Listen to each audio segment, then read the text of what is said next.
सितंबर माह द्वितीय पाक्षिक सूचना 16 से 30 सितंबर 2025। राज्य बजट वर्ष 2025-26 में शेखावाटी हवेली संरक्षण योजना की घोषणा की गई है। इस योजना में झुंझुनू, सीकर और चूरू में अब तक 662 ऐतिहासिक हवेलियों को चिन्हित किया गया है। इन हवेलियों को हेरिटेज वॉक, सांस्कृतिक केंद्र, आर्ट गैलरी, होम स्टे और टूरिज्म हब के रूप में विकसित किया जाएगा। केंद्र सरकार द्वारा राज्य में 40,000 करोड़ रुपए के निवेश के साथ 3200 मेगावाट की कोल आधारित परियोजना की शुरुआत की जाएगी। इससे राज्य में राजस्व वृद्धि के साथ ही रोजगार के अवसरों का भी सृजन होगा।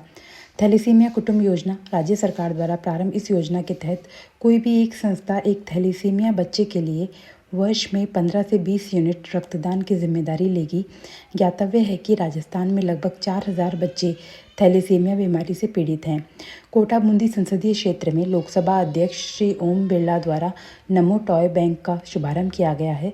इस पहल में विद्यालयी बच्चे अपने खिलौनों को संसाधनों से वंचित बच्चों को भेंट करके उनके चेहरे पर मुस्कान लाने का प्रयास करते हैं। प्रदेश में मतदान केंद्रों के पुनर्गठन के पश्चात 8,840 नए मतदान केंद्रों के साथ राज्य में अब 61,309 बूथ यानी इतने मतदान केंद्र हो गए हैं। मुख्य निर्वाचन अधिकारी श्री नवीन महाजन द्वारा अवगत करवाया गया है कि भारत निर्वाचन आयोग द्वारा एक मतदान केंद्र पर मतदाताओं की अधिकतम संख्या को 1200 तक रखे जाने के लिए निर्देशित किया गया है। मंत्रिमंडल की बैठक में Maharana Pratap sports university Jaipur bill 2025 के प्रारूप का अनुमोदन किया गया है। यह विश्वविद्यालय खेल विज्ञान, स्पोर्ट्स टेक्नोलॉजी और परफॉर्मेंस एनालिटिक्स पर शोध को बढ़ावा देगा, जिससे खेलों की गुणवत्ता और खिलाड़ियों के प्रदर्शन में सुधार आएगा। यह विश्वविद्यालय राष्ट्रीय शिक्षा नीति के लक्ष्यों और उद्देश्यों के अनुरूप खेलों के विकास के लिए सेंटर ऑफ एक्सीलेंस के रूप में भी कार्य करेगा। नवीनतम स्पोर्ट्स इंफ्रास्ट्रक्चर से लैस यह विश्वविद्यालय हाई परफॉर्मेंस ट्रेनिंग सेंटर के रूप में प्रदेश की खेल प्रतिभाओं को अंतर्राष्ट्रीय मानकों के अनुरूप निखारने का कार्य करेगा। राजस्थान मेडिकल एजुकेशन सोसाइटी राजमेस द्वारा संचालित मेडिकल कॉलेजों में 50% सीटें सरकारी फीस कोटा, 35% सीटें मैनेजमेंट कोटा और 15% सीटें एनआरआई कोटा की होती हैं। इन कॉलेजों में एनआरआई सीटों की वार्षिक फीस डॉलर में निर्धारित होने और इसमें 5% वार्षिक वृद्धि का प्रावधान होने के कारण यह अब तक लगभग 31 लाख रुपए तक पहुंच चुकी थी, जबकि निजी मेडिकल कॉलेजों की औसत फीस लगभग 24 लाख रुपए प्रति वर्ष है। इस कारण अधिकांशतः प्रतिभाशाली एनआरआई विद्यार्थी निजी मेडिकल कॉलेजों में प्रवेश ले लेते थे और अधिक फीस के कारण राजमेस कॉलेजों में एनआरआई कोटा की काफ़ी सीटें खाली रह जाती थी। बाद में इन खाली सीटों को करीब 9 लाख रुपए वार्षिक फीस वाली मैनेजमेंट कोटा की सीटों में परिवर्तित करना पड़ता था, जिससे इन कॉलेजों को राजस्व की हानि होती थी। अब मंत्रिमंडल की बैठक में लिए गए निर्णयानुसार राजमेस कॉलेजों में एनआरआई सीटों की फीस को मैनेजमेंट कोटा की फीस का 2.5 गुना कर दिया गया है। इस संशोधित व्यवस्था से वर्ष 2025-26 के प्रवेश सत्र में एनआरआई सीटों की फीस घटकर लगभग 23,93,000 रुपये प्रतिवर्ष रह जाएगी, जो निजी चिकित्सा महाविद्यालयों की औसत फीस के लगभग बराबर है। इससे प्रतिभाशाली एनआरआई विद्यार्थी राजमेस मेडिकल कॉलेज में प्रवेश लेने के लिए आकर्षित होंगे और राजमेस सोसाइटी को प्रतिवर्ष लगभग 45 करोड़ रुपए तक अतिरिक्त आय प्राप्त होगी। देश में वर्ष 2017 में जीएसटी वस्तु एवं सेवा कर लागू किया गया था। इसमें 5, 12, 18 व 28% की 4 अलग अलग टैक्स स्लैब थी। प्रधानमंत्री द्वारा गत स्वतंत्रता दिवस पर जीएसटी सुधारों की घोषणा की गई, जिसकी अनुपालना में अब 22 सितंबर 2025 से देश में मुख्य रूप से 2 दरें 5% व 18% प्रभावी हो रही हैं। केवल विलासिता से संबंधित वस्तुओं पर ही 40% टैक्स दर लागू होगी।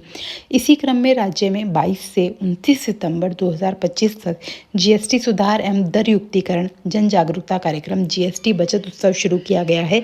इस अभियान का उद्देश्य जीएसटी दरों में कटौती का लाभ उपभोक्ताओं तक पहुंचाने के साथ ही व्यवसायी वर्ग को प्रेरित करना है। जीएसटी यानी गुड्स एंड सर्विस टैक्स 25 सितंबर 2025 को प्रधानमंत्री श्री नरेंद्र मोदी द्वारा राजस्थान के माही बांसवाड़ा में 2,800 मेगावाट क्षमता की 42,000 करोड़ रुपए लागत वाली न्यूक्लियर पावर परियोजना का शिलान्यास किया गया है। पर्यटन निवेश में तेजी लाने के लिए राज्य सरकार ने भूमि आवंटन के लिए न्यूनतम निवेश को 100 करोड़ रुपए से घटाकर 50 करोड़ रुपए कर दिया गया है। इस संशोधन से पर्यटन निवेश में तेजी लाने के लिए राज्य सरकार ने भूमि आवंटन के लिए न्यूनतम निवेश को 100 करोड़ रुपए से घटाकर 50 करोड़ रुपए कर दिया है। इस संशोधन से हेरिटेज, वेलनेस और हॉस्पिटैलिटी क्षेत्र के साथ साथ घरेलू निवेशकों को भागीदारी का अवसर मिलेगा। वहीं रिफ्स 2024 में स्टैंडर्ड सर्विसेज पैक्स के तहत इंसेंटिव के लिए पर्यटन में निवेश की न्यूनतम सीमा 50 करोड़ रुपए से घटाकर 10 करोड़ रुपए कर दी गई है। राजस्थान 33 गीगावाट की सौर ऊर्जा स्थापित क्षमता के साथ देश में प्रथम स्थान पर है। साइबर हेल्पलाइन नंबर 1930 है। पीएम कुसुम योजना के कंपोनेंट बी का राज्य में नोडल विभाग उद्यान विभाग है। इस योजना में जिस किसान के पास कृषि विद्युत कनेक्शन नहीं है एवं सिंचाई के लिए वैकल्पिक साधन जैसे डीजल इंजन आदि पर निर्भर है, ऐसे कृषकों के खेत के क्षेत्रफल के आधार पर 3, 5, 7.5 या 10 हॉर्स पावर क्षमता का सोलर पंप दिलवाया जाता है। सौर ऊर्जा पंप संयंत्र लगाने के लिए न्यूनतम 0.40 हेक्टेयर भूमि का होना आवश्यक है। इसमें लागत का 7% हिस्सा सरकार देती है, वहीं कृषक को 40% राशि देनी होती है। अनुसूचित जाति एवं अनुसूचित जनजाति श्रेणी के किसानों को 45,000 रुपये की अतिरिक्त छूट देय है। राज्य भर में 60,000 किसानों को इस योजना का लाभ दिया जाता है। प्रधानमंत्री श्री मोदी द्वारा देश भर में BSNL के 92,600 से अधिक 4G नेटवर्क टावरों सहित लगभग 97,500 टावर्स का उद्घाटन किया गया है। इसमें से 5,655 टावर राजस्थान में स्थापित किए गए हैं। Thank you.